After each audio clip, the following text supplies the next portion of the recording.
എന്നാണ്. താജ് ആലിബ് അങ്ങനത്തെ ഒരു ക്വസ്റ്റൻ ഉള്ളത്. അതായത് ഇപ്പോ നമുക്കറിയാവുന്നതല്ല, ഫലസ്തീനുമേൽ ഇസ്രായേൽ നടത്തിക്കൊണ്ടിരിക്കുന്ന ഈ ആക്രമണം കഴിഞ്ഞ എത്രയോ നാളുകളായി തുടരുന്ന ഒന്നാണ്. ഒക്ടോബർ 7 ശേഷം ഇങ്ങോട്ട് അതിന് ഇടവേള എടുക്കുകയേ ചെയ്തിട്ടില്ല. ചെറിയ ഒരു സീസ് ഫയർ അല്ലെങ്കിൽ ഈ വെടിനിർത്തലെ മാറ്റി നിർത്തി കഴിഞ്ഞാൽ ഇപ്പോൾ വീണ്ടും ഒരു ഘട്ടത്തിൽ ആളുകൾ അതിനെ വിസ്മരിച്ചേ പോയി. പ്രധാന തലക്കെട്ടുകളിൽ നിന്നെല്ലാം പോയി. ലോകത്തിൻ്റെ പ്രധാനപ്പെട്ട കൺസേൺ പോലും അല്ലാതായി മാറി. ആളുകളുടെ കൊല്ലപ്പെടുകയാണ്, അവർക്ക് മതിയായ എയ്ഡ് കിട്ടാതിരിക്കുമ്പോൾ പോലും.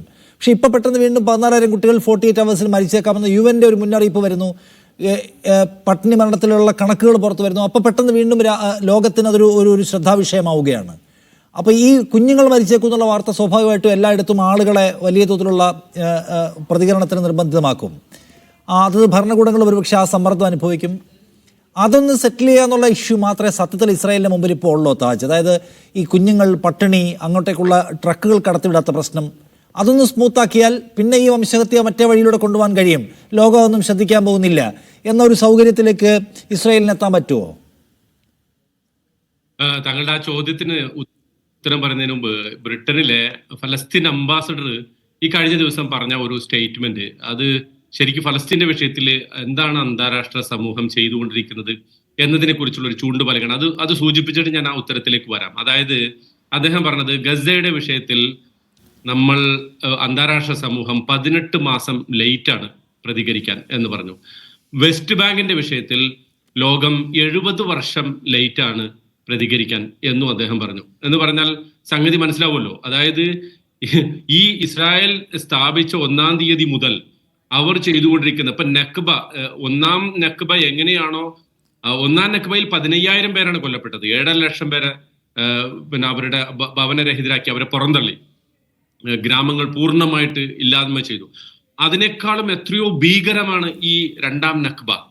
2023 ഒക്ടോബർ 8 മുതൽ തുടങ്ങിയ 2-ാമത്തെ നക്ബ എന്ന് പറയുന്ന ഈ മഹാദുരന്തം, അത് എത്രയോ ഭീകരമാണ്. പക്ഷേ പലപ്പോഴും ഇത് ഹെഡ്ലൈനിൽ നിന്ന് മാറി നിൽക്കുന്നതിന്റെ അടിസ്ഥാനപരമായ ഒരു കാരണം, ഈ ഇസ്രായേലിനെ സൃഷ്ടിക്കുന്നതിൽ, ഇസ്രായേൽ എന്ന് പറയുന്ന ഈ വംശീയ കൊളോണിയൽ സാമ്രാജ്യത്വ പ്രൊജക്ട് അതിന് രൂപം കൊടുക്കുന്നതിൽ മുൻകൈയെടുത്ത രാജ്യങ്ങളാണ് ഈ പറഞ്ഞ പ്രശ്നങ്ങളിലൊക്കെ എന്തെങ്കിലും ഒരു തീർപ്പുണ്ടാക്കേണ്ടത്. പക്ഷെ അവർക്കതിന് താല്പര്യമില്ല എന്നുള്ളതാണ്. അതുകൊണ്ട് തന്നെയാണ് ഇപ്പോ നെതന്യാഹു തന്നെ, താങ്കൾ ചോദിച്ച ചോദ്യവുമായി ബന്ധപ്പെട്ടുകൊണ്ട് ഉത്തരത്തിലും അതുണ്ട്. അതായത് നെതന്യാഹു പറയുന്നത് എന്താ, ഞങ്ങൾ ഭക്ഷ്യവസ്തുക്കൾ അനുവദിക്കുന്നത് ഏതെങ്കിലും ഒരു കമ്പാഷന്റെ പുറത്തല്ല, മറിച്ച് ഈ യുദ്ധത്തിന്റെ വിജയം പൂർത്തിയാക്കാൻ അത് അനിവാര്യമായതുകൊണ്ട് ആണ് എന്നത് മാത്രമാണ്. അപ്പൊ യുദ്ധത്തിന്റെ വിജയം, ഒരു ഫാമിൻ, ഒരു ക്ഷാമം അവിടെ ഉണ്ടാകുന്നു എന്ന് ലോകം പറയരുത്. അതിന്റെ പേരിൽ ഞങ്ങൾക്കെതിരെ ബഹളം ഉണ്ടാക്കരുത്. അതുകൊണ്ട് ഞങ്ങൾ ഭക്ഷണ സാധനങ്ങൾ കുറച്ച് അനുവദിക്കാം. 1 ട്രക്ക്, 200 ട്രക്ക്, 100 ട്രക്ക്, അല്ലെങ്കിൽ എത്രയോ ട്രക്കിന്റെ കണക്ക്, ഒരു ട്രക്ക് പോലും ഇപ്പോഴും അവിടെ എത്തിയിട്ടില്ല. അപ്പോ ഇസ്രായേലിനെ സംബന്ധിച്ചിടത്തോളം ഒരു ഇമ്മ്യൂണിറ്റി, ഇത്തരം വിഷയങ്ങളിൽ ഒരു പരിപൂർണമായ ഇമ്മ്യൂണിറ്റി അവർ അനുഭവിച്ചു പോന്നിട്ടുണ്ട്. അത് അവർ ആസ്വദിച്ചുകൊണ്ടിരിക്കുന്നു. ആ ഇമ്മ്യൂണിറ്റിയുടെ പുറത്താണ് ഈ ആക്രമണങ്ങളെല്ലാം നടത്തുന്നത്. പക്ഷെ ഇവിടെ നമ്മൾ ഒരു ഏറ്റവും പ്രധാനപ്പെട്ട, ഞാൻ നേരത്തെ അത് സൂചിപ്പിച്ചു, ഒരു ഷിഫ്റ്റ് ഉണ്ടായിരിക്കുന്നത് ലോകത്തെ പൗരാവകാശ പോരാട്ട പ്രവർത്തകർ, മനുഷ്യാവകാശങ്ങൾക്ക് വേണ്ടി നിലകൊള്ളുന്ന ആളുകൾ, അവർ സ്വന്തം ജീവൻ, സ്വന്തം കരിയറൊക്കെ ത്യജിച്ചുകൊണ്ട് ഇതിനു വേണ്ടി മുന്നോട്ട് വരുന്നു. ഇപ്പൊ മൈക്രോസോഫ്റ്റിലെ നമ്മുടെ ഇന്ത്യക്കാരിയായിട്ടുള്ള പെൺകുട്ടി, അതുപോലെ തന്നെ ഒരു സിറിയൻ പെൺകുട്ടി, ഇവരൊക്കെ മൈക്രോസോഫ്റ്റിൽ വലിയ ജോലി രാജിവെച്ചുകൊണ്ട് അവര് മൈക്രോസോഫ്റ്റിന്റെ ഇസ്രായേലുമായിട്ടുള്ള കോംപ്ലിസിറ്റിക്കെതിരെ അതിശക്തമായി രംഗത്ത് വന്നു.